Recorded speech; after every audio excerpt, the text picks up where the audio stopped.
I often say that the assisted reproductive technology industry is the largest scale human experiment that's just unfolding before our very eyes. And it has, in my mind, no guardrails, no red flags, no stop, wait, we shouldn't do this. And, they're pushing CRISPR, gene editing technology now. So we can go in and chop out genes and knock out the ones that we don't want. And, and this was going to take designer babies to a whole nother level when we're starting to build human beings from the tools, from the ground up. You must be some kind of therapist. I am some kind of therapist, and I'm about to take you on a journey through the inner wilderness. I've invited brilliant guests from all walks of life to join me as we investigate, illuminate, and inspire transformation in ourselves, intimate relationships, and the social ecosystems we are constellated in. What you are about to hear may surprise you, so hang on to your earbuds for a hefty dose of sanity in a chaotic world. I am Stephanie Wynn, a licensed marriage and family therapist, branching out and building bridges between psychology and everything else under the sun. It's my honor to have you along for the ride. Let's get started. Before we begin today's episode, I have a couple of exciting announcements I don't want you to miss out on. Number one, the film I am proud to be a part of, Affirmation Generation, is now available. This film does an incredible job of exposing the gender crisis, and we want it to reach therapists, doctors, parents, teachers, politicians, and anyone in a position to care. You can stream our early access edition of this film online anytime, as well as watch the trailer, learn more, or donate to the film at affirmationgenerationmovie.com. Number two, I've started a new private online community for listeners of this podcast. You can find it at somekindoftherapist.locals.com.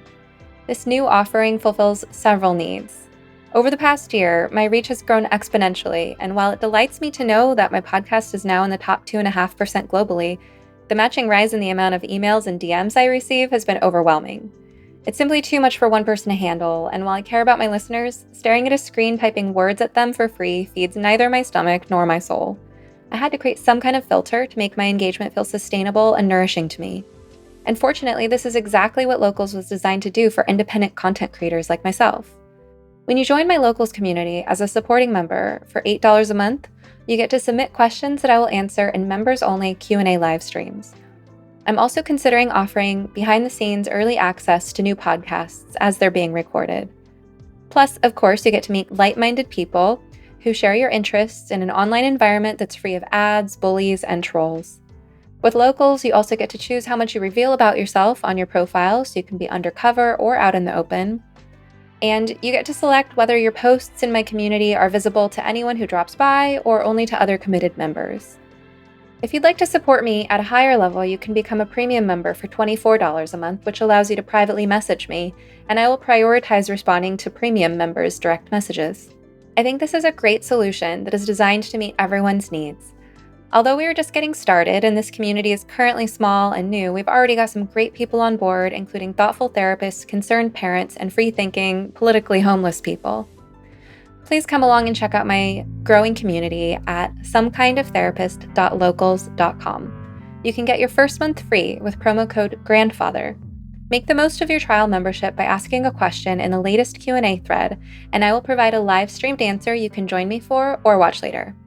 What have you got to lose? All right, now on to today's episode. Today my guest is Jennifer Lahl. You might be familiar with her as a filmmaker or the founder of the Center for Bioethics and Culture. She's done a lot of work with Callie Fell from the Center for Bioethics and Culture, who interviewed me previously on her podcast, Venus Rising, and you can expect an episode of Callie on this podcast coming soon. Jennifer is a former pediatric critical care nurse who has done a lot of work in the field of medical ethics, specifically with regard to reproductive technology.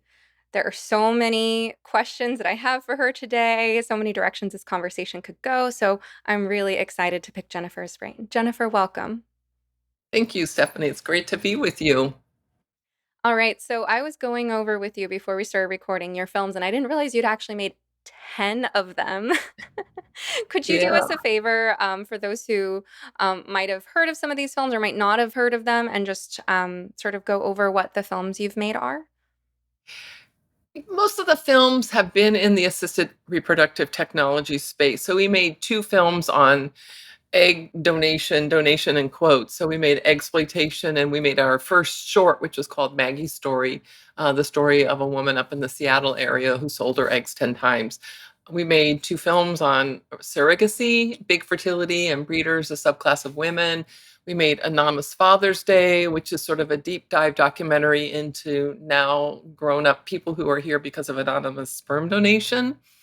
And we've made 2 films in the transgender space, Transmission, What's the Rush to Reassign Gender? And most recently, we just released the Detransition Diaries, Saving Our Sisters. So that's sort of the space that we've been making films in for the last, 15 years. So many great resources. So if Yeah. people want to watch any of your films, they can check out your YouTube channel, the Center for Bioethics and Culture Network on YouTube. Correct. Yes. Okay. And most of the films are in many, many different languages. I mean, Oh, they're in that's Spanish, wonderful. Italian, Japanese, German. We're working on that right now with Affirmation Generation. We just got the transcript in English, and we have some volunteers who are eager to help us translate subtitles in different languages. So that's wonderful. Wonderful. So I want to sort of brace our listeners. First of all, if you've heard this podcast before, you know it's probably not appropriate for children, and it can evoke um, deep emotions. And so, with that in mind, I want to introduce some of the lens with which I'm approaching this topic. First of all, I'm approaching it with curiosity and awe. Because I don't know very much about this topic. I am very interested in medical ethics, and obviously, I specialize more in the sort of transgender related medical ethics. Um, but I'm also approaching this with the sense that we can't really approach these topics without some kind of human moral compass. And I'm a big fan of the work of Jonathan Haidt, specifically his moral foundations theory, which you can read about in his book, The Righteous Mind, which is in my bookshop. I'll also include it in the show notes below. And Haidt talks about sort of the moral palette, that we all have these moral instincts that are sort of like tastes or flavors of morality. And he offers wonderful tools for helping find common ground with people we might disagree with over ethical issues, using this concept of the moral palette. It's not that other people are immoral, it's that they're differently moral. And he's done some great research into sort of the moral palettes of liberals and conservatives, right? So, that liberals tend to favor the care versus harm foundation of morality quite a lot, whereas conservatives have actually a more kind of broadly diverse moral palette that balances things like the care versus harm and fairness or equality palettes with things like loyalty and sanctity. And I really want to talk about sanctity today because when I'm paying attention to these conversations that people like Jennifer Lahl are having about medical ethics and getting into transhumanism or the fertility industry, um, on some deep level, we if a lot of us feel, if we tune into it, like a disgust response, and I would call that a moral disgust response. That's an indicator that our sense of sanctity is being violated. And if you're like me and come from a background where for most of your life you thought of yourself as quite liberal or progressive until you kind of recently learned more about some things that call all of that into question with regard to how liberals and conservatives are divided over current issues. If you're like me and come from that background, then maybe sanctity hasn't exactly been a central value in your life. Whereas if you come from, let's say, a conservative Christian background, then the concept of sanctity might be something that has been a big emphasis in your upbringing or your community. So, I want to sort of preface this whole conversation by saying that I think the moral instinct for sanctity is important in these conversations. And that if you're looking for a way to kind of put your finger on what feels instinctively wrong to me about the sorts of topics that people like Jennifer Lahl are here to educate us about. I think that sanctity is a key part of the equation here, and that we can't write it off, and that there is a real cost to something in our humanity when we disregard that impulse.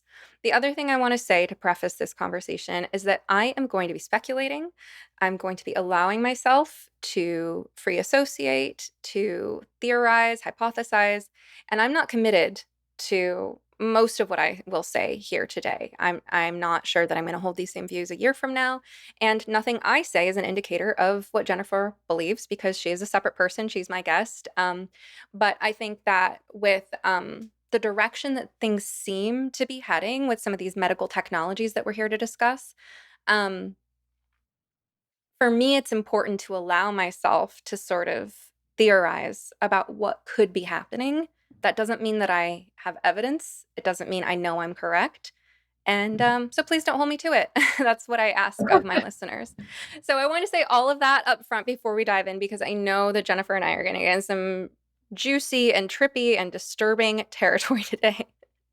Jennifer, do you have any thoughts on that? A couple things. I mean, I haven't really thought so much about the word sanctity. I often use the word dignity, and maybe those are similar. And to me, there's sort of universal things. You talk about these moral intuitions.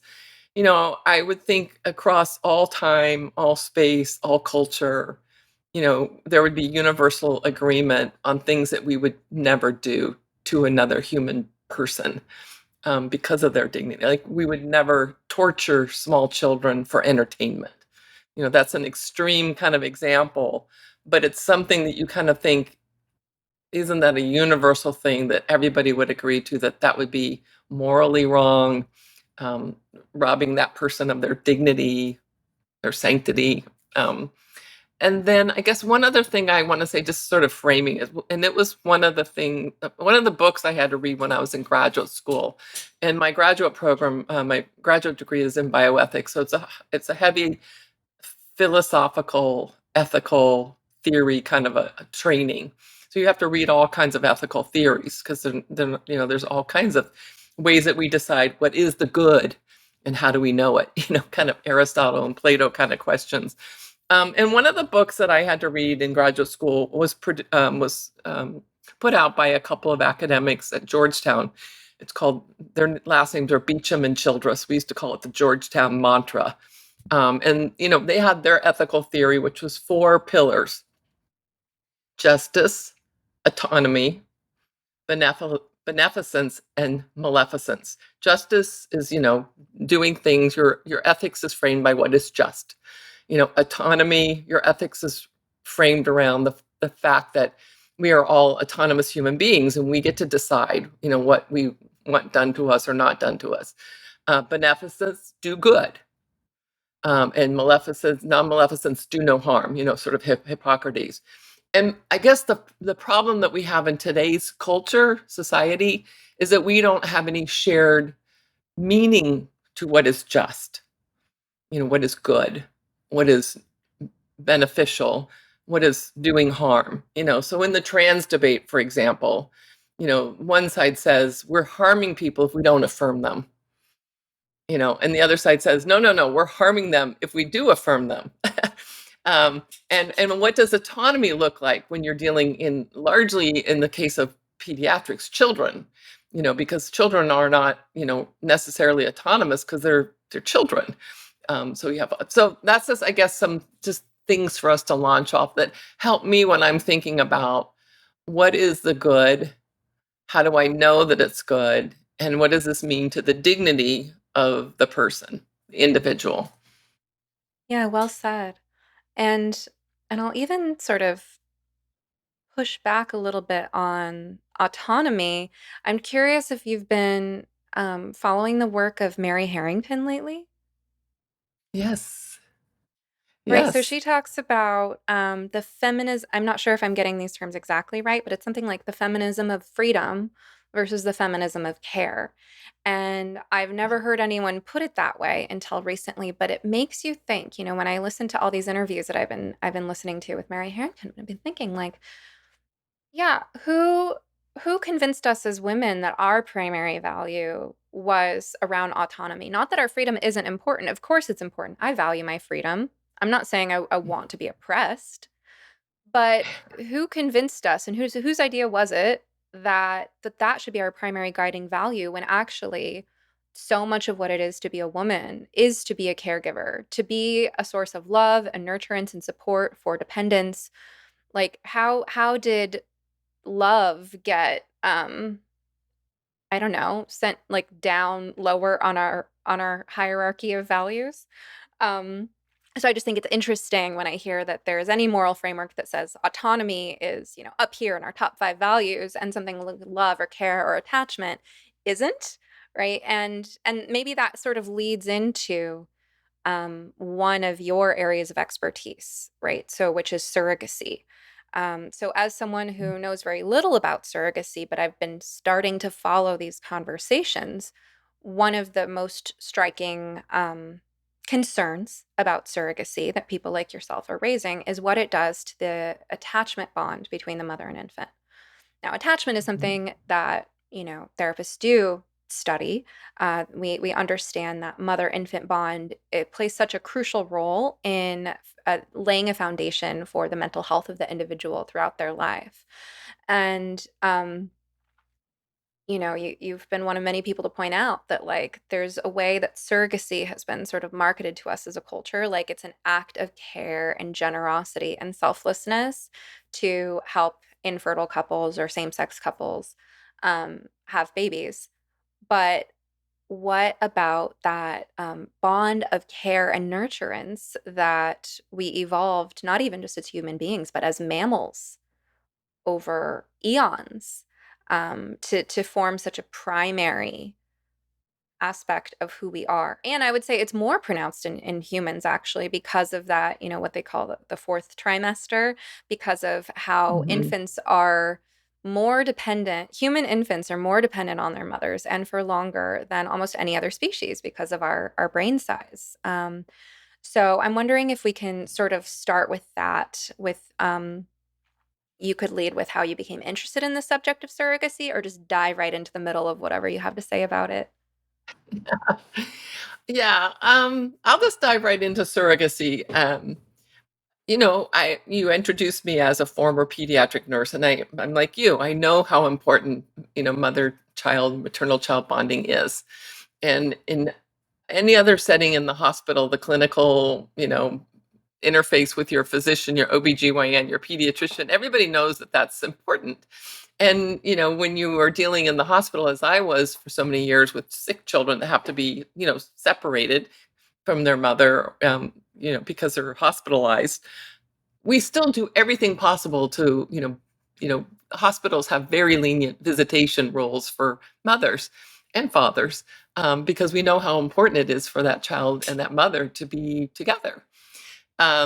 You talked about mammals. We have a dog, and we had to wait by law, by California law, we had to wait 8 weeks before we could take our newborn puppy home because it's seen as animal cruelty. It's seen as inhumane treatment. And the laws in California are pretty strict. You can separate a newborn puppy from its mother in the case of the mother died giving birth, or the mother is missing, lost. There are exceptions, but the rule is that even little animals have to stay with their mother for a period of time. And I just started doing a lot of research, and people contact me when any of the films I've made, whether it be women who sold their eggs or people who are here because of surrogacy or egg donation or sperm donation, they come to me, and they come to me with their stories, their personal stories of pain and heartache and feeling exploited. But most people don't realize that a surrogate pregnancy is much riskier, health-wise, than the woman's own natural pregnancy. So if a woman is pregnant with her own children, yes, we know that pregnancy still has complications. We know that in the United States, our maternal morbidity and mortality rates. Women who are pregnant or who are sick, women who are pregnant that die, are horrible for such a developed, wealthy country as the United States is. But we also know now through research, Callie Fella and I did research, other people have done research, that a woman pregnant with a surrogate pregnancy is much higher risk. So we've doubled down on that. And the commerce, these I read contracts. These women sign legal contracts. They're paid money. They're paid handsomely. Large sums of money, and it's exploitative. Because you never see a rich Hollywood celebrity who's offered to be a surrogate for a low income woman who can't conceive. The power structures and the economic dynamics are reversed. So I often say that there's something for everybody to dislike about the practice of surrogacy, whether it be the commodification of women and children, whether it be the risk, and if a mother's in a high risk pregnancy, that means the baby's in a high risk situation too. Or just the exploitative nature of women contractually being bound to do things that they otherwise wouldn't choose to do. And of course, it makes sense when you say that the surrogacy, a pregnancy with a donated egg is going to be higher risk than a pregnancy with a woman's own natural egg because the body rejects things that are foreign, right? And um, Yeah. so when you talk about women being, let's say, pressured or coerced into doing things as part of these surrogacy contracts. Could you give some examples of some of the more maybe disturbing or alarming things that you've heard, trends people might not be aware are happening? Well, being in California, which is a very, very friendly, surrogate friendly state, I call California the reproductive tourist capital of the world. I had a whistleblower who worked for a big agency in San Diego contact me, and she was over the VIP clients for the agency, and the VIP clients were the people that come from China. Most people don't realize that lots of countries all around the world prohibit surrogacy, many countries in Europe, but China in particular, you cannot buy and sell eggs or rent wombs in China. So the Chinese come here, and she was pretty much undone because the Chinese, because they had so much wealth, they would oftentimes get two or three women pregnant as surrogates, and then once the pregnancies were confirmed, and then the sonograms, ultrasounds were done that let them know if it was boys, girls, twins, whatever, they would then ask two of the surrogates to terminate the pregnancy, which is very traumatic to women who think that they're going into this one to help somebody have a baby, and they're also expecting to get paid. Well, they're not paid because they don't carry the pregnancy to term.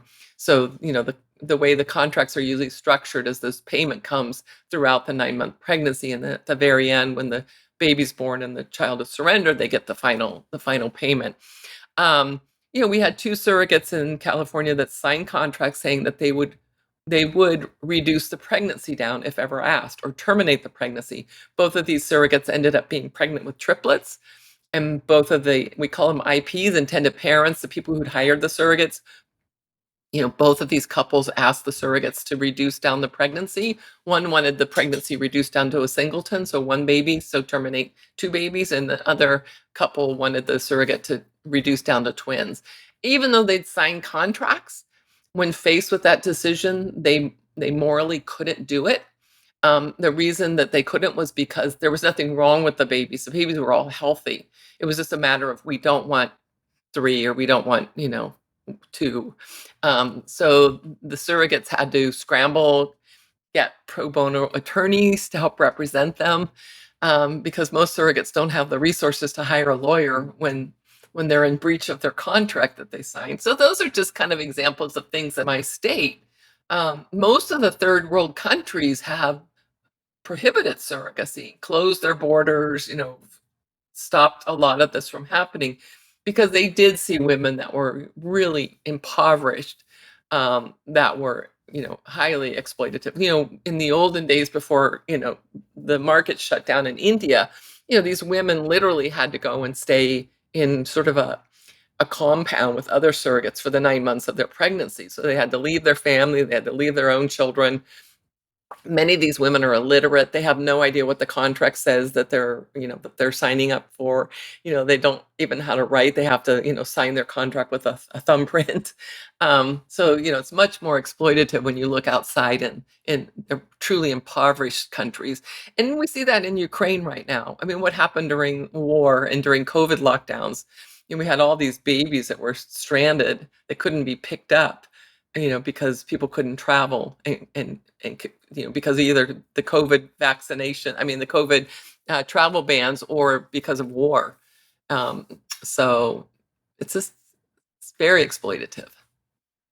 When you talk about a woman being asked to abort a pregnancy or so just to clarify, when you say reduce down, you mean a woman is pregnant with twins or triplets, and I'm sorry, I'm coming from a place of ignorance. We have the technology to essentially abort one or two fetuses and Uh-huh. keep the other alive Yeah. without endangering it. I find that Well, I wouldn't say it's without danger or risk. I mean, that would be, I couldn't say that with a straight face. right. But yeah, they can visualize on ultrasound, the different heartbeats, and then they just, typically will inject the one heartbeat or the two, whatever ones are reducing, with a lethal dose of, it's potassium chloride, to stop the heartbeat. And then the woman could just miscarry that baby, or they could go in and remove that baby. But yeah, we have the technology to do that, and it's a procedure that's done often. And I also want to make the case, because I don't want your listeners thinking, well, but my friend was a surrogate and none of this ever happened. Or, why can't a sister help her sister and have a baby for her and all that? And I say things like, well, for one, the baby doesn't care. The baby has attached to whoever's womb they grew in. We know maternal child bonding is real. So whether your sister or your friend or whoever's helping you, the risks are still there. You are still asking your friend or your sister, to risk her health and the health of your future child. So there's a lot of people that think, well, as long as, friends are helping friends and sisters are helping sisters. And I have a book that, my colleagues and I put out, called Broken Bonds, Surrogate Mothers Speak Out. And several of the stories in there are those kind of people that were surrogates for friends or family members. And it went terribly wrong, because there's jealousy, there's competition, all this. One of the women in our film Breeders, a subclass of women, she was a surrogate for her gay brother and his partner. You know, they don't even speak. I mean, it's so broken down. And Gail had her name's Gail. She carried twins for her brother and his partner, and she had a very, very high risk pregnancy. She almost died. And she delivered quite premature, and of course that put the twins in jeopardy. But the twins survived, and Gail thankfully survived.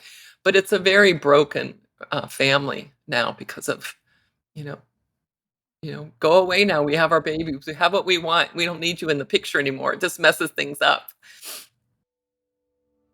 If you were to come to me as a client and tell me you were feeling grumpy, irritable, lethargic, stressed out, or unfocused, I'd want to do a thorough assessment of your lifestyle. And one of the first elements we'd look at is the quality and quantity of your sleep. You need at least a good 7 hours of refreshing sleep every night in order to be your best self. There are many things that can get in the way of that. A demanding job, a new baby, or just plain bad habits, for example. But if you're having difficulty falling or staying asleep for the simple reason that you're too hot, you're too cold, or you and your partner don't agree on the temperature, look no further. I have just the thing for you. And since this is not therapy but a podcast, I can actually sell you stuff. So I'm going to genuinely recommend that you check out the Pod Pro cover by 8 Sleep. It's the most advanced solution on the market for thermoregulation. The cover can adjust the temperature on each side of the bed individually for you and your partner based on your sleep stages, biometrics, and bedroom temperature, reacting intelligently to create the optimal sleeping environment. Personally, I have mine set to run on autopilot so that my bed is warm when I get in, cool in the middle of the night, and warm again when it's time to wake up. I sleep very soundly this way. Improving your sleep is one of the best investments you can possibly make in your overall well-being, the quality of your work, and the lives of the people you touch. So go to 8sleep.com to check out the pod and use the code SOMETherapist at checkout for up to $200 off your purchase. Even if they're already running another sale, this code will get you an additional $50 off. And to my listeners around the world, 8 Sleep currently ships not only within the USA, but also to Canada, the United Kingdom, select countries in the European Union, and Australia. All right, now back to the show. What disturbs me the most, kind of generally speaking about all this, is the expectation that pregnancy and childbirth are not as deeply, powerfully emotional as they are. And that abortion or miscarriage are not impactful. And that's something that, I know that you sort of stay out of the abortion debate, but my views on abortion are quite moderate.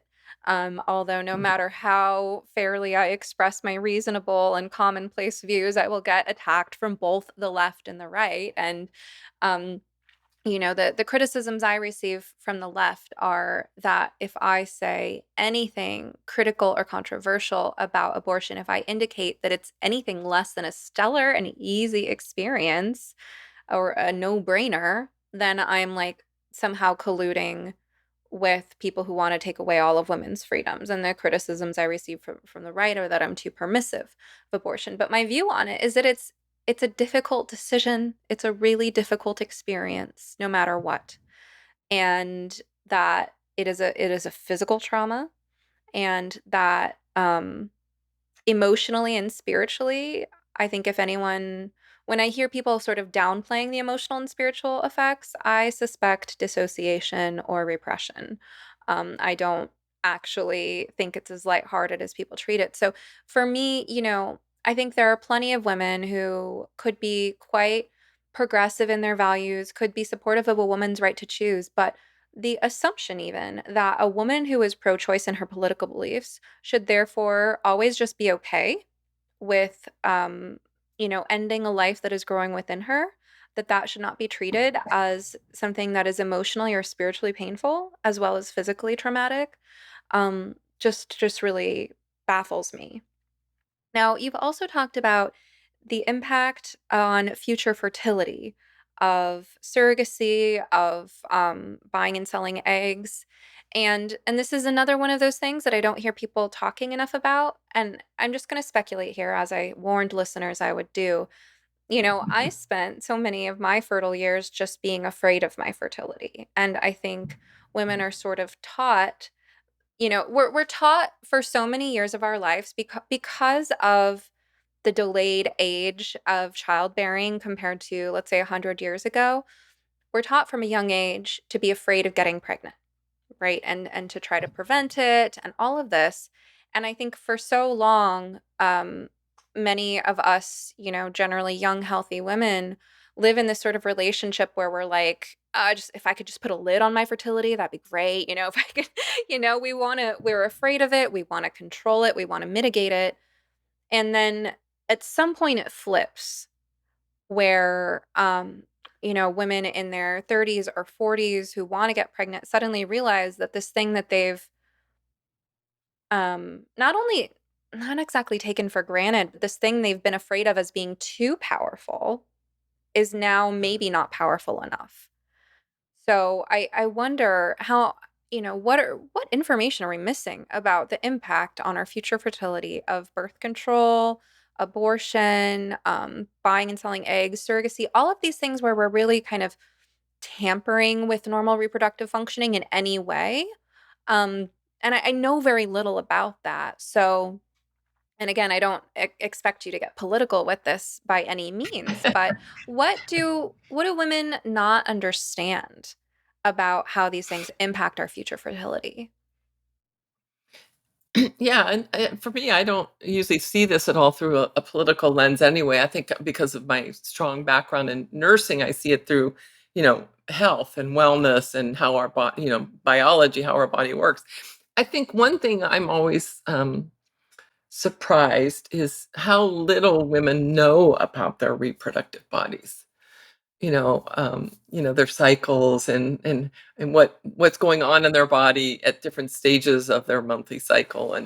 and how fragile. I don't think women realize how fragile our fertility is. Human reproduction is very fragile. It's quite miraculous that anybody can even actually, conceive and have a baby, because there's so many things that, so many factors that are dependent on, getting this baby at the end. Um, and I do grieve. I mean, there was a great book I read many years ago. I'm looking over on my shelf because it's on my shelf over there, called Motherhood Deferred. And it's a story of a personal story of one woman who, like you say, she did everything not to get pregnant, you know, to avoid pregnancy, to contracept, to do all. And then by the time she was ready, she realized that she had deferred her motherhood for so long that her body was not going to cooperate, because the biological clock is still very much, a real phenomenon. So, and then when you enter into the assisted reproductive highway, I call it the super highway of, assisted reproduction, because now there's this urgency, like, oh, I'm ready for that baby, and I've got to go to see the specialist, and they bring out the big gun fertility drugs, and they start doing all this, hardcore stuff to your body to try to either get you to produce eggs, or you don't have any more eggs, and so then they say you have to go to the egg donor. You have to go, I say, poach eggs off of the young healthy woman and get her eggs. And IVF, the one place where you can get a little bit of data, because we don't do a really good job of tracking this in the United States. So people, if you want to be a really good informed person, it's hard to get data.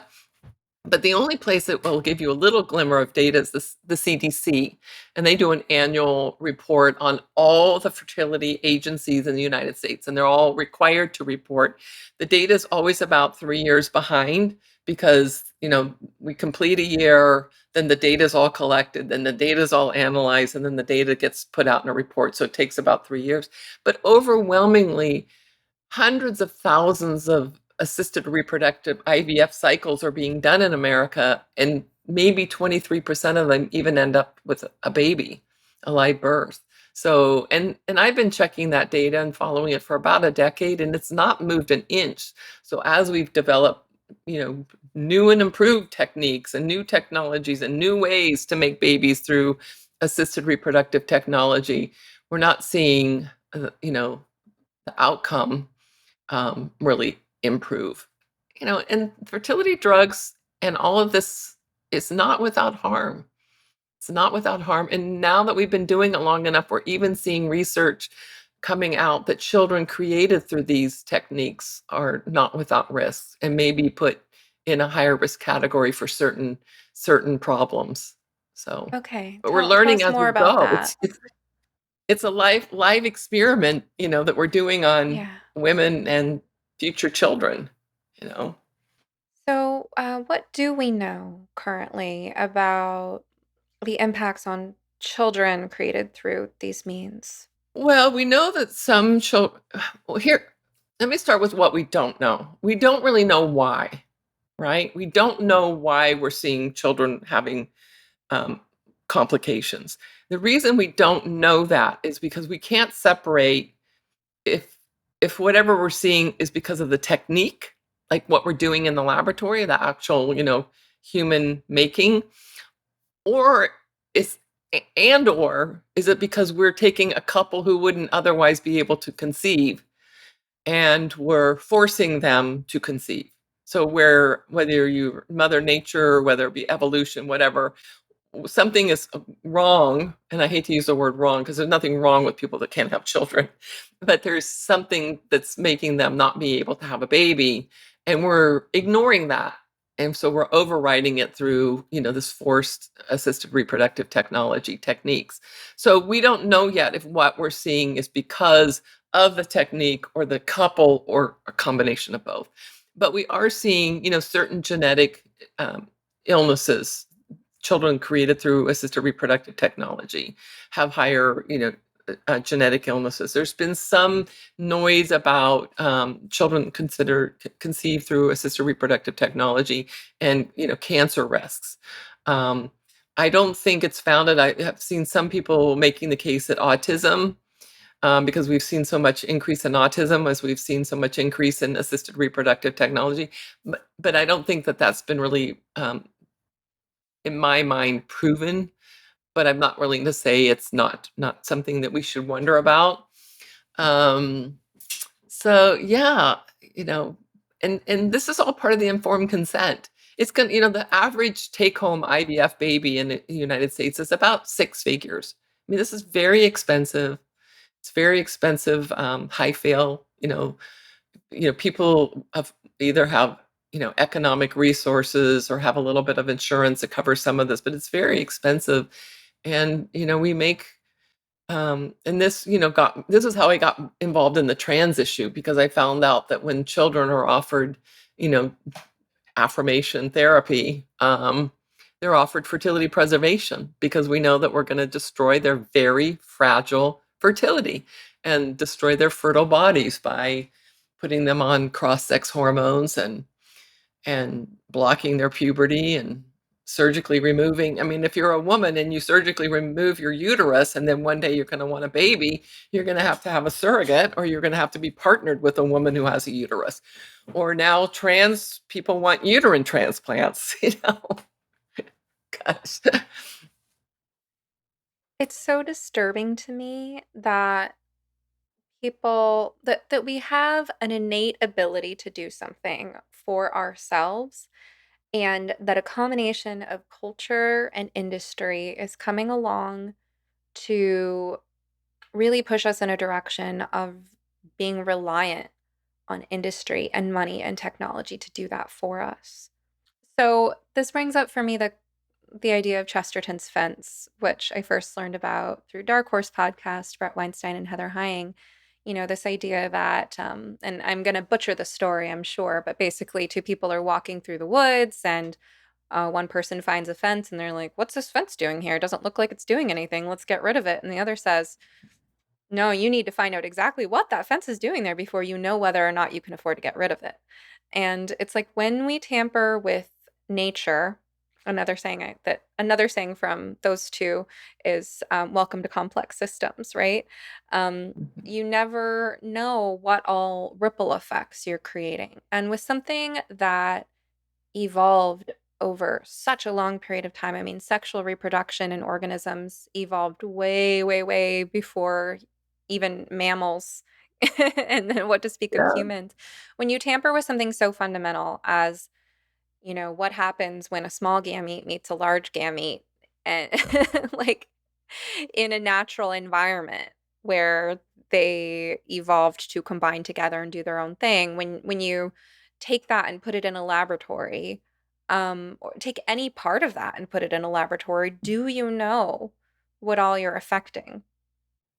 I mean, I think we don't know, right? And that's what you say, when you introduce this topic, is we don't know if it's the techniques. We don't know if it's that, maybe we're ignoring an important reason why this couple was having a problem with infertility.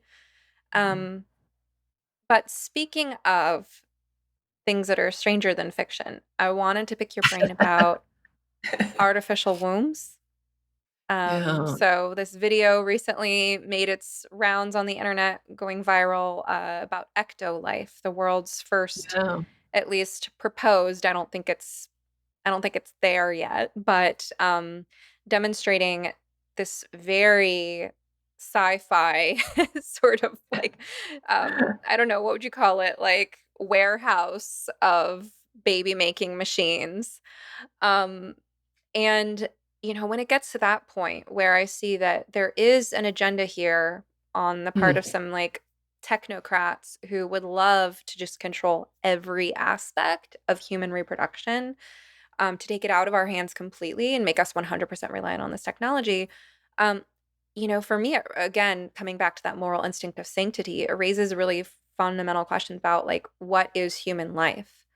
I think you were in a conversation with Isabella Malvin on her podcast, Whose Body Is It, about, if a mouse is created through artificial sperm and artificial egg, is it still a mouse? And you said that you would argue that yes. And this is where it gets into really tricky territory, because I could see people being wildly offended on either side of this question that I'm about to pose, which is, if you outsource every aspect of human reproductive technology, if we were to manage to make artificial sperm, artificial eggs, or take organic sperm and eggs, but do everything in a laboratory and put it in this ecto-life artificial womb.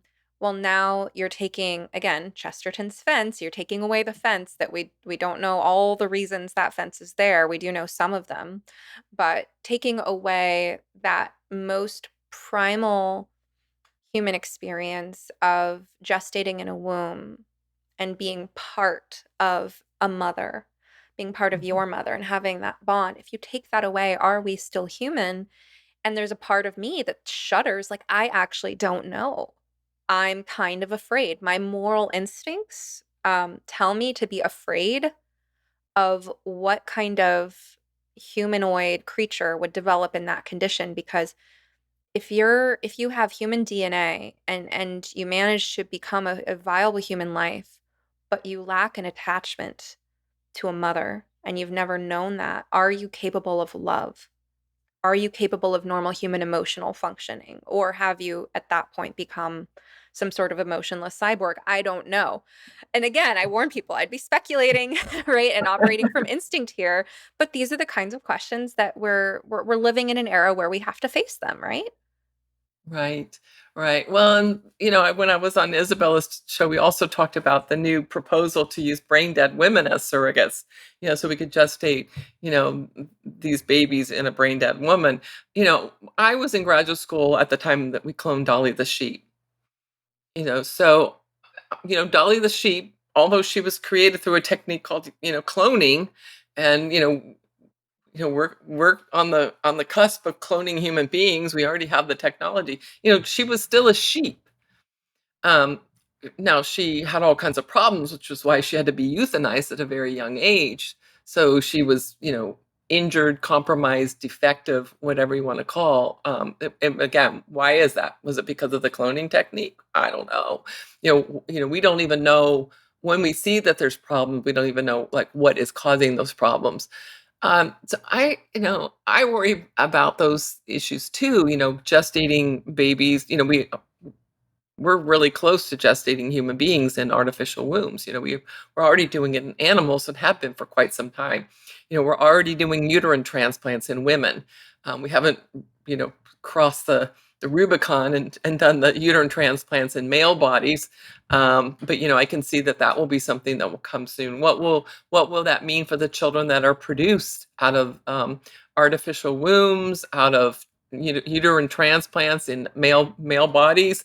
We had a couple that just recently gave birth to two embryos that had been frozen and abandoned for 20 years, and this gave birth to twins. We have no idea what happens to early, tiny, nascent human life when you freeze it for 2 decades and then implant it and then bring it to life. Will these children grow up and have problems 5, 10, 15 years down the road that we can't even imagine? Because I have to imagine that it's not without any kind of consequence to be frozen for 20 years and then thawed out. And it just boggles my mind that there's nobody stopping and raising these kind of really important questions. Not can we do it, but should we do it? And what does that mean to our human nature and our ability to be embodied people that live in community and relate to one another? And like you say, will they be stilted psychologically? Will they grow up to be deviants because they don't have the capacity to care or to feel or to have empathy? I don't know. But this is, I often say that the assisted reproductive technology industry is the largest scale human experiment that's just unfolding before our very eyes. And it has, in my mind, no guardrails, no red flags, no stop, wait, we shouldn't do this. And they're pushing CRISPR, gene editing technology now, so we can go in and chop out genes and knock out the ones that we don't want. And this was going to take designer babies to a whole nother level when we're starting to build human beings from the tools, from the ground up. As a therapist, I've gotten an up close and personal view at what people tend to struggle with day in and day out. Turns out it's almost universal that we know we should be taking better care of ourselves in terms of the basic building blocks of well being, like diet and exercise. But as valuable as it is for our mental and physical health to change our lifestyle habits, it's also much easier said than done. People often set goals that are too lofty, only to feel even worse about themselves when their aspirations inevitably fail. That's why I recommend starting with positive changes that are as simple as possible. Enter my new favorite beverage line. Organifi makes it so easy to improve your nutrition and start feeling better right now with refreshing plant-based blends of superfoods and adaptogens that you can just mix with water. My personal favorite is their green juice. It contains moringa, ashwagandha, chlorella, spirulina, wheatgrass, beets, turmeric, mint, lemon, and coconut water. 100% organic with no added sugar, and it tastes great. My family loves Organifi Gold, which promotes relaxation and restful sleep, served mixed with warm almond milk before bed. Organifi also makes several other powerful blends, all organic and loaded with vitamins, minerals, antioxidants, phytonutrients, anti-inflammatory herbs, and adaptogens. For less than $3 and 3 grams of sugar per serving, you can start giving your cells the support they need to manage stress and feel good. Check out their product line at Organifi.com. That's spelled ORGANIFI.com. And use promo code SOMETHERAPIST to get 20% off your entire order. Your whole body will thank you. My mind wants to go in two directions. One is some things I've learned from my work as a psychotherapist, from hearing people's personal experiences intimately. And another is one of my favorite books as a child growing up, The Giver by Lois Lowery. So I'll see if I can remember both of those. So my work is of a more right-brained nature, right? As a therapist, I am a healthcare professional in a sense, but I'm not a medical professional. And there are things that are really valid for people's psychological processes that we can't just explain away through science. And I'd be a horrible therapist if I neglected those issues or met them with too cold and rational an approach. And so as a therapist, I've heard personal experiences that, of course, I don't want to give away my patients' stories, but like I heard someone's story who I will just say, um, they had a sibling in the womb that the mother miscarried, and they were never told this growing up, but they kept Mhm. asking for the first several years of life, "Where's my brother? Where's my brother? Where's my brother?" So I remember that experience, right? And that person always feeling like there was someone missing, and Mm. only found out like years later about the miscarriage. I've also heard story of someone who was adopted at birth who has a recollection of that first experience, the most primal experience being ripped away from Mhm. mother, and it didn't matter how loving the adopted family was. They were not mom. Like, I'm baby, I'm Ah. coming out of the womb. Where's mom? Right? And that laying the psychological foundation for life. And as a therapist, when, I get the honor of witnessing how deeply impactful these sort of things are at this really sort of primordial level of our psychological organization. Um, I'm just gonna sort of leave that there and talk about The Giver. Did you read that book, The Giver by Lois Lowery? You know what? I raised 4 children, and I read it many, many years ago, It was but one of my I'm favorite I'm books, and familiar. Yeah. so I'm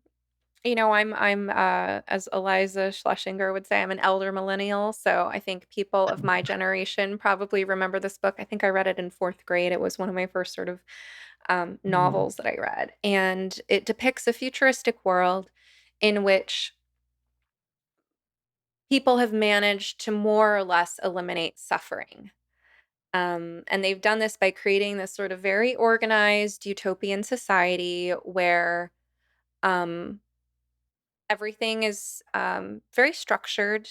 There are family units. Every family unit consists of, um, two parents and two children, but all the reproduction is outsourced to what they call mothers. And mothers are the birthing people who are basically chosen in this society as like young women who are physically healthy, but not that smart.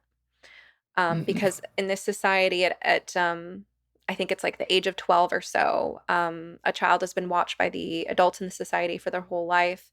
And the adults start to notice what kind of proclivities or talents they have. And then they sort of pick a career path that they assign to that child. And so, Hmm. you could go into nursing Mhm. or teaching or engineering or any of these things, but the adults are like, okay, we now welcome you into the beginning of your apprenticeship in this role. And, to be selected as a mother in this society is basically for the adults to say you're not that special. Actually, we're just gonna make you a your value is in your biology. um but as part of how they eliminated suffering, they eliminated reproduction, right? They outsourced it, and Mhm. put it in labs and sort of brush it off to the side, where it's sort of a shameful thing to do. They also eliminated color, and they eliminated many of the memories of human history. And so the story of the giver is essentially the story of this one boy who's selected for the most rare job in the society, which is the recipient of the memories of what human life was like before they eliminated suffering. And he alone can see in color.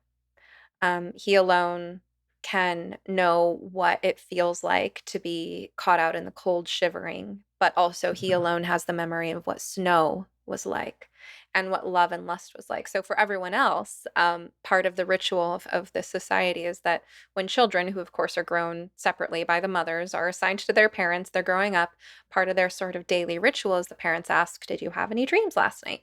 And when the children start having certain types of dreams, that indicate basically the beginning of puberty, basically the awakening of their erotic potential, but also the awakening of a deeper, richer fantasy life and a sense of human emotion. When the kids start having those dreams, that's when the parents start giving them these pills. And these pills essentially repress their sexuality, but also repress other elements of their humanity. And I forget what all really gets cut off by these pills, but they basically stop people from feeling. So here they have this very peaceful sort of utopian society, but it's lacking in color, it's lacking in richness, it's lacking in all the things Mm. that make us human. And so this book, I love it. It's so deep, and it's like a fourth grade level, but yeah, like it's Yeah. still with me to this day because it explores the ethics of like, would you want to live in a world where we got rid of suffering? Where the things that you most hate about your life, you no longer have to struggle with. There's no war, there's no pollution, there's no crime, there's no heartbreak, there's no death in childbirth. Um, Yeah. but at the same time, there's no real love, there's no real attachment, there's no real sacrifice. Yeah. Yeah, and those kind of questions are, sort of bleed into the whole transhumanist, living forever and overcoming our immortality. And what does it mean to enjoy life when it just is it's like Groundhog's Day. It's just another day. I mean, we don't ever get old. We don't ever, get weak. We don't ever get sick. We don't ever die. And what does that mean for just our human interactions? I mean, would people get married if you know that for the rest of your life, really till death do us part, you're going to be married for 100 years? So I think it just raises profound questions when we try to mute or block really important emotions like pain and sadness and suffering. I mean, those are the things that I think build character and make the fabric of our life real and colorful and interesting. So Mm. Like I always the remember reading a question. similar kind of book. It was a book called Never Let Me Go by Izagura Kazuya, if I'm saying his name right. And it was about these children that were raised in this idyllic, beautiful, English school countryside, and all day long they got to paint and do art. And then through a series of events, they discovered that they were just had been created to be the clones for when somebody on the outside world got sick and needed a body part.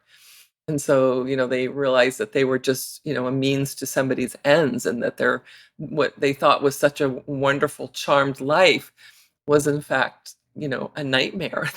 And then the minute they got called up because the rich person who had cloned them and was paying for them to, live in this school needed them, then their life was over.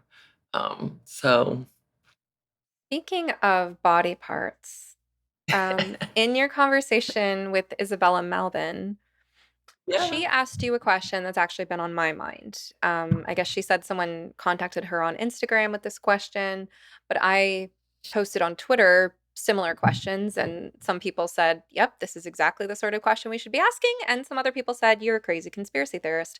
And my questions that I'm asking, as the famous, I'm the archetype of the conspiracy theorist now that says, "What? I'm just asking questions," but I am just asking questions.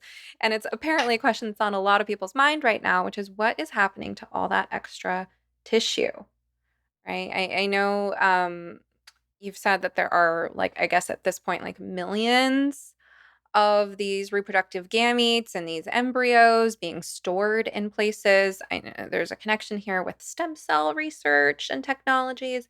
And then there are some questions about, with the trans trend, what is happening to all the healthy body parts that are being removed from people, because we never had a time in history that this many healthy bodily tissues were being removed from people.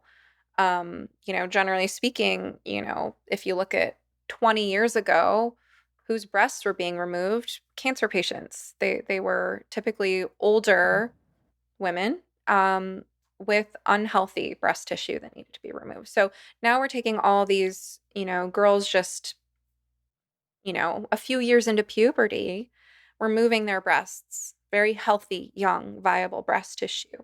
And obviously, other body parts are being removed from people as well. And the thing that really got me into hot water on the internet, where I got called a conspiracy theorist, was where I sort of drew a connection. And I think actually it was Jennifer Lahl who drew this connection. And I was just sort of speculating about what is she onto, which is, and I know, like, when you say Bill Gates, that you sound like a conspiracy theorist, but I guess, like, Bill Gates is like trying to develop um artificial breast milk in a lab.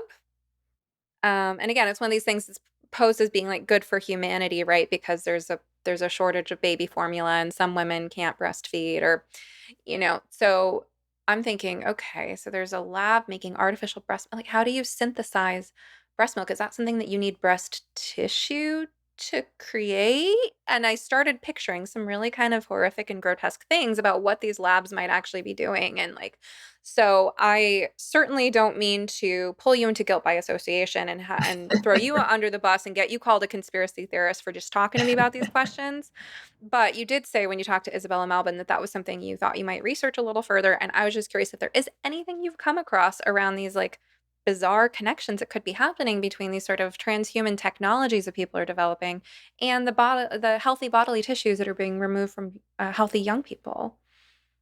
Yeah. You know what? I actually was on her show so recently that I haven't had time to do my research and to dig around. But what I did say on her show was I could imagine that, that this tissue that's being removed, or organs. I mean, we're taking out, uteruses from women who are having, the bottom surgery. They don't want a uterus anymore because they're gonna, live their life as a man, supposedly. I can imagine that uteruses could be used for uterine transplants. Um, but as far as breast tissue and, the removal of penises and testicles, I just don't know. I know in the area of reproductive technology, frozen eggs, frozen sperm, and frozen embryos are not in any way, shape, or form accounted for, in any meaningful, serious way, where we know when these eggs come out of this woman's body, or the sperm comes out of this man's body, and embryos are made and they go in that person's body. The paper trail is just, it's impossible. I remember early on in my career and researching this area of assisted reproductive technology, that the Los Angeles Times literally ran like 2 pages of ads because they had a big lab error, and they were basically saying, if your donor number is, and this list of donor numbers, please contact us because we might have, misplaced your egg or embryos or something. It was so ridiculous and I know that, once, embryos are abandoned, eggs are abandoned, if sperm, it doesn't all get used. So does it go to the researchers for CRISPR technology, for cloning technology, for the developments of embryonic stem cell lines to work on research? I just don't know in the trans surgery space what's happening to healthy breasts that are being removed, or like I said, uterus. I can see that uteruses would be kind of up there for uterine transplant patients, people wanting to have a transplant. We're not putting them in men yet. We're putting them in women who, for many reasons, they can't carry a pregnancy to term. But as you have said, those the procedures to get a uterine transplant involve like you have to have a cesarean to get it in, a cesarean to get the baby out, then a cesarean to remove and you have to take anti-rejection drugs the whole time because I don't know how people think you can just like mix and match body parts like Legos. The body is such a fascinatingly complex organism and it works together, synthesizing as a whole. Yes, yes, it's so many levels of human experimentation. And maybe I've got my tinfoil hat on, but I'm thinking like this is like Frankenstein stuff. Mary It Shelley would be like, is. "Oh, I We're need to write there. another book." It really feels like that's where we're at, and that's why I say, like, without being an expert, I'm not a doctor. I haven't studied the science of these things, but as a citizen, um, we have to allow our moral instincts to guide us, and that's where my instinct of sanctity really Yeah, kicks in and says, that the human body is sacred, and there are certain things that you just don't mess with. And like you said, just because we can doesn't mean we should. And it seems like we're really kind yeah, of letting mad scientists have their heyday and not taking into account that there are certain people who have a more sort of sociopathic bent, including, sort of the so called benevolent sociopath of like mhm. I can't remember the name of that guy who like he was like a brain researcher and discovered that he himself had the brain of a sociopath, but he was a benevolent sociopath, but he channeled that I didn't. into, but like I mean, there are certain people who, and my personal philosophy on this is that we need butchers, we need surgeons, we need people who can go into war. Basically, we need people who are quite insensitive when it comes to disgust, fear, and these other emotions and moral instincts that can stop ordinary people from doing things. Like someone's got to take these jobs. I mean, vegans would argue that we shouldn't have butchers, but I'm not a vegan. I actually tried that. It didn't work for me. I need meat, and I'm glad someone has the heart and the guts to, and the brain for that type of work. So from an Yeah, evolutionary standpoint, it does theoretically it can benefit all of society to have a few people who if you channel those people appropriately into professions where they can help the rest of us. But there are also people who are more sick and twisted and they just want to be the first to do these crazy things just to prove what they can do. I feel like everything we know about John Money tells us that he was one of those, mm, like, oh, I want to be the first to, prove that sex is all made up and you can raise a boy like a girl. And it was a horrible failure. We're not going to get into the yeah. John Money story in this episode. You can definitely, there's a million places you can learn about what happened there. I hope you've been enjoying this episode of You Must Be Some Kind of Therapist podcast. If you like what you're hearing, now's a great time to like, subscribe, follow, rate, review, or share.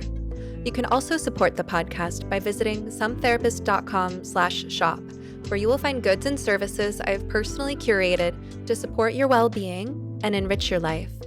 We're just building the shop, so check back periodically and feel free to suggest recommendations. All right, now back to the show. I want to actually change direction and talk about a couple of other things. One is before we go on much longer, to make sure people know about the event coming up very soon in Austin, Yeah. put on by Partners for Ethical Care called It's Bigger Than Texas. So basically, there's going to be a really great panel in Texas, Austin, Texas, on April 20th. Jennifer Lahl will be up there with my friend Amy Sousa, who I believe was on episode 9 of my podcast, Candace Jackson, who's a lawyer that's been working on this issue. It's going to be hosted, moderated by Isabella Melvin. So lots of great people on that panel. And then the next day, we're doing an event. I will be there, so I won't be on the panel, but I will be in Austin for this event. And the next day, with Panical Productions, we are putting on a film screening of our film, Affirmation Generation, and of Jennifer's film, The Detransition Diaries. So if you can make it over to Austin for April 20th, April 21st, please join us. All the information is on Partners for Ethical Care's website at partnersforethicalcare.com. Just wanted to make sure that we put in a plug for that. Was there anything else you wanted to say about that event? Yeah, no, I'm just excited. I was just in Dallas last week at another event on transgenderism, so it's going to be great to be back in Texas again so soon. So I'm looking forward to it. All right, so now I wanted to move over to our questions for you from my locals community. So for listeners who aren't familiar, although at this point, I think I have the announcement set to the beginning of the podcast, so you should all be aware that I did just recently start a community at locals.com. It's at somekindoftherapist.locals.com.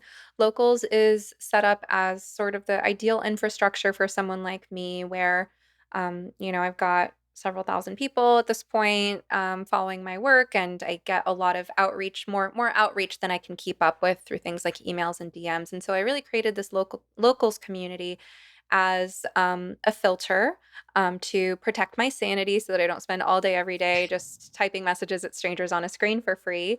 But it's only $8 a month to join. You can get your first month free with promo code grandfather. And this community is really just getting started. But some of the perks of joining this community are that if you have a question for me, you can post it in one of my ongoing threads where I collect questions for the next live stream. And once there's enough questions, I will do a private members only exclusive live stream Q&A, and I will answer your questions on a video. You can tune in to the live stream if you're a member, or you can watch it after the fact. So that's one of the perks I'm offering. And another one of the perks I'm offering is I'm letting my locals members know who my upcoming podcast guests are and giving you the chance to ask questions. And so far, I want to give a shout out to Christo. Christo has been awesome at helping get things going on locals because it does take a while to build a community, to encourage people to migrate over there. It takes a while to get the discussion going, but Christo has given some excellent questions so far for my first live stream and for my guests. And so today's question comes courtesy of Christo. Thank you, Christo. And he has a question for you, Jennifer. So his question for you is, Jennifer, if you were to describe the gender ideology movement in terms of archetypes, what images come to your mind? And how might thinking in terms of archetypal patterns help us understand and effectively respond to the movement? For me, the first two archetypes that come to mind are first, the victim, and second, victim turned into bully. What comes to mind for you? Oh, I think of a more like abuse and Mengele kind of experimentation and harm. Um, that's a tough question. But yeah, immediately, and I think it's because my lens is such a strong medical ethics that we are abusing and we are harming and we are experimenting knowingly that what we're doing is detrimental to these young people's life and well-being. Yeah, so I don't see the bullying so much. I just see I guess this evil experiment, mad scientist. Yeah, but a mad he's mad because he's evil. It's not a like I'm not like a person who's mad like crazy pathologically, they can't help themselves, they got schizophrenia, but it's an evil Mm. motivated madness. Well, yeah, and it's this like a possession with the glee of playing God. And something that's been on my mind a lot is sanity. What is it to be sane? And I could be wrong. Linguists, feel free to gently, politely correct me on this in the YouTube comments.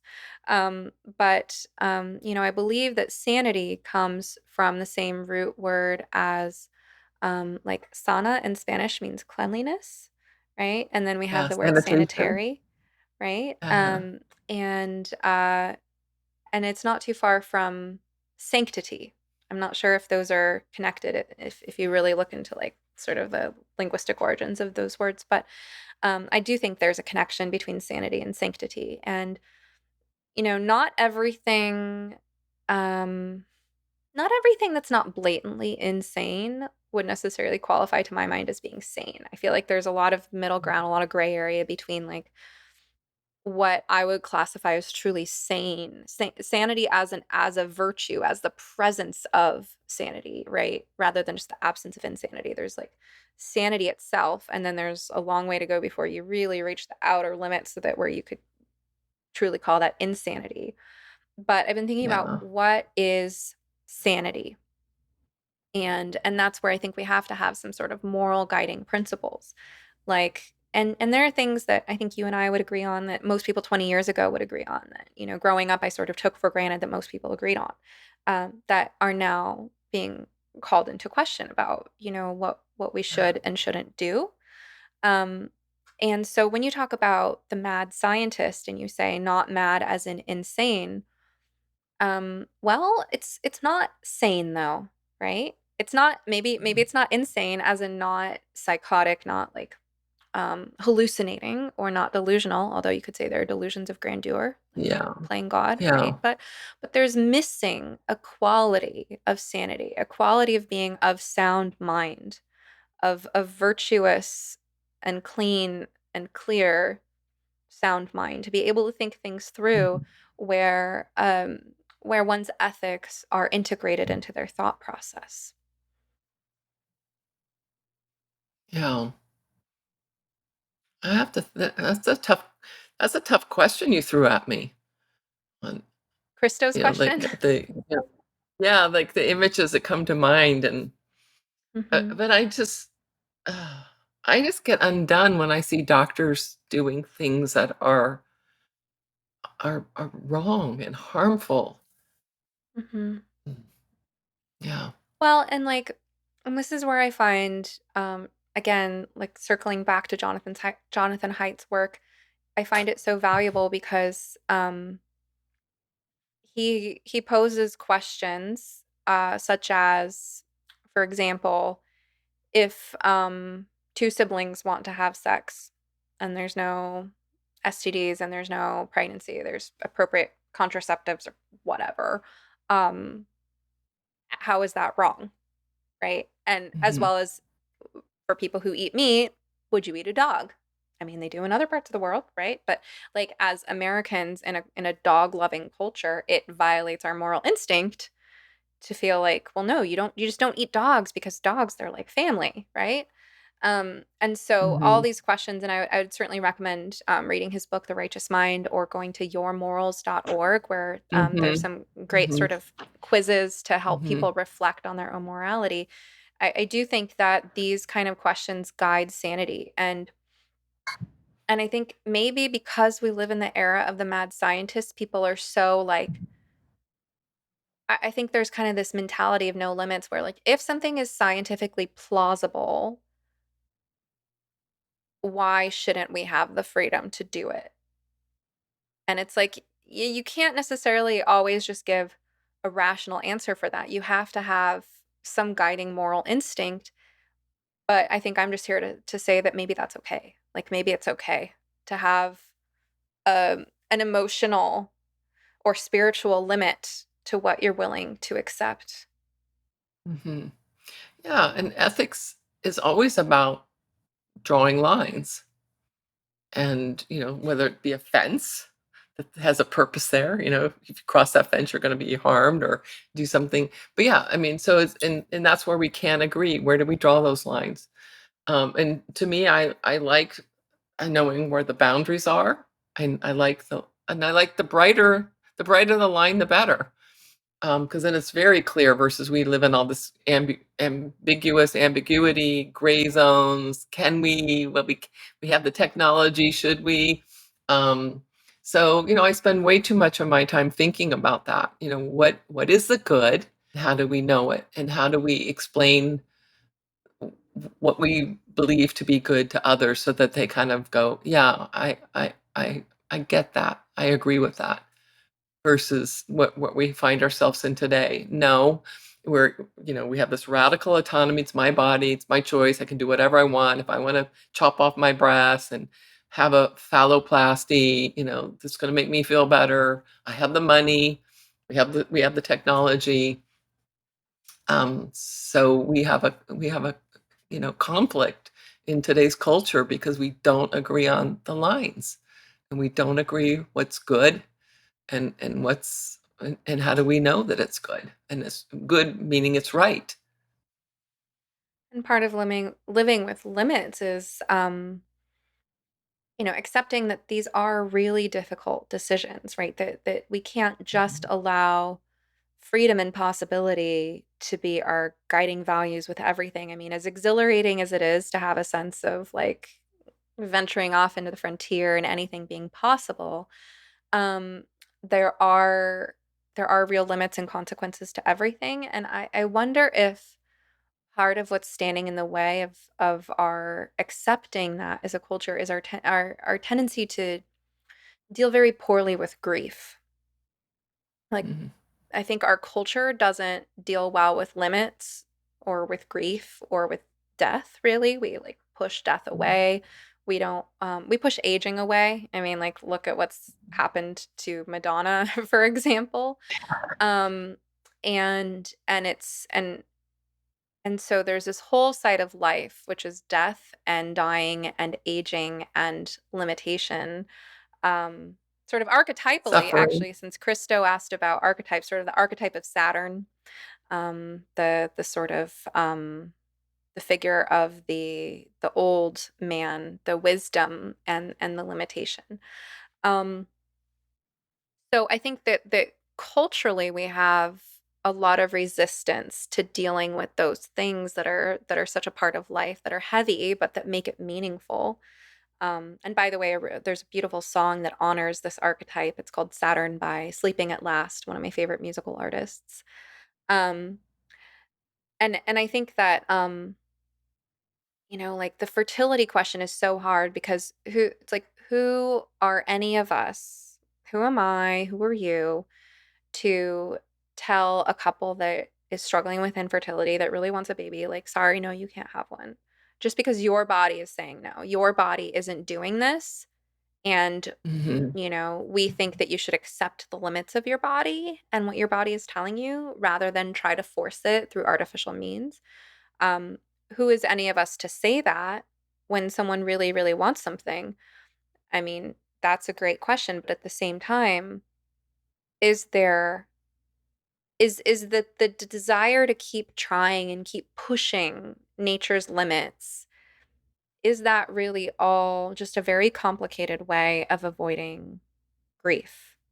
And I would say the same thing with transgenderism, Mhm. that I've called it sort of grass is greenerism, And I've raised this question with the parents that I work with. I've asked, like, for example, do you get the sense as a parent that it's more important to your son to be a girl or to not be a boy? And usually when I pose this question, it's like, oh, to not be a boy or to not be a girl, to not be whatever they are, because Yeah. there's a sense of suffering that someone associates with the limits of their body and the limits of their sex and the social conditioning around that, and they imagine that they would be freer, right? They when they look to what it is to be the opposite sex, they imagine that they would be free of all the problems that they associate with being their own sex. And Mm. again, there's this unwillingness to confront the fact that we have physical limits and that no matter where you go, you can't escape suffering. Even Yeah. if a boy could truly turn into a girl, which he cannot, but even if he could, Yeah. there'd still be a whole new set of problems because girls have their issues. And the same thing for girls. Girls want the freedom from the constraints of being female. Sadly, many of those constraints are social or are cultural, and we could deal with that in much less invasive ways. Yeah. But there's an unwillingness to recognize that there's constraints no matter what, and that males have their own form of suffering. But in that unwillingness to face the constraint, we're also lacking empathy. right? Because if I'm a girl who wants to be a boy who fantasizes that the grass is greener, then I'm actually lacking empathy for the true experience of my male peers because it does come with its own share of problems. And I think my problems are the worst, which is where it kind of comes back to what Krista was saying about the archetype of the victim and the victim played bully. And that's a common expression of narcissism in our culture right now is sort of Mm. the self-absorbed victim. Mhm. Mhm. Yeah. Did you ever see the documentary Unnatural Selection? It's about CRISPR. I didn't. I didn't Oh, see it's that. so good. I'm just gonna recommend that film. People go and watch it. So, and recommend your film. So, let's circle back to where people can find you. So, on YouTube, they can find all of your films either in full or the trailers for them at the Center for Bioethics and Culture Network. Where else Yeah. can people find you and your work, Jennifer? Yeah, I'm pretty active on Twitter, just at Jennifer Lahl is my Twitter handle. So people can follow me there. And, they can, if they want more information, they can get on our email list, which is our website, cbc-network.org. So sign up if you want one email a week. We don't spam people. Okay. And did you say there was a book that you helped put together? Yeah, the Detransition Diaries is coming out as a book. In the fall of this year. The That's manuscript awesome. is submitted. We're working with the editor now. But yes, the other book that I've already done, which is out, is called Broken Bonds: Surrogate Mothers Speak Out. And that Okay. is put out through Spinifex Press, but you can buy it on Amazon. So, Great. Well, I'll have to include that in my bookshop and in the links below the show notes. So thank you so much, Jennifer. It's been a pleasure having you. yeah, thank you. I hope you enjoyed this episode of You Must Be Some Kind of Therapist podcast with Stephanie Wynn, LMFT. This podcast is produced by Eric and Amber Beals at Different Mix. Special thanks to the talented musician Joey Pecoraro for our theme song, Half Awake. At sometherapist.com, you can find more information on any topic, guest, resource, product, or service you've heard of here today. You can also follow me on Twitter or Instagram at sometherapist.